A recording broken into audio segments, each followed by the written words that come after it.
अस्सलाम वालेकुम व्यूअर्स, मैं हूं मोहम्मद ज़ीशान और आप देख रहे हैं एहसास इंफॉर्मेशन, जो कि एहसास के ऊपर बनाया गया चैनल है। नाज़रीन मोहतरम, आज आपके साथ वो बात शेयर करेंगे जो कि शायद जिस वजह से बार बार ख़वातीन नाअहल हो रही हैं और उन्हें ये पता भी नहीं है कि वो किस वजह से नाअहल हो जाती हैं। तो नाज़रीन मोहतरम, इसके लिए लाजमी है कि जब भी आप एहसास सेंटर पर जाते हैं अंदराज करवाने के लिए, एक होता है एहसास सेंटर, जिसे एहसास अदायगी सेंटर कहा जाता है, वहाँ से आप पैसे वसूल करते हैं।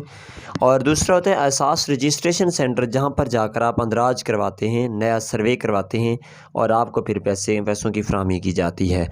तो नाज़रीन, जितनी भी ख़वातीन एहसास सर्वे करवाने के लिए जाती हैं, लाजमी है कि उनका शनाख्ती कार्ड उनके शोहर के नाम के साथ अटैच होना चाहिए।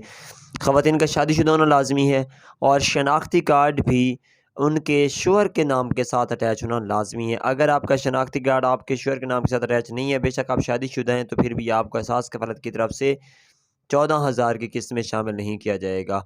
तो इसके लिए लाजमी है कि सबसे पहले आपने अपना अंदराज करवाना है, नादरा से अपना नया शनाख्ती कार्ड इशू करवाना है।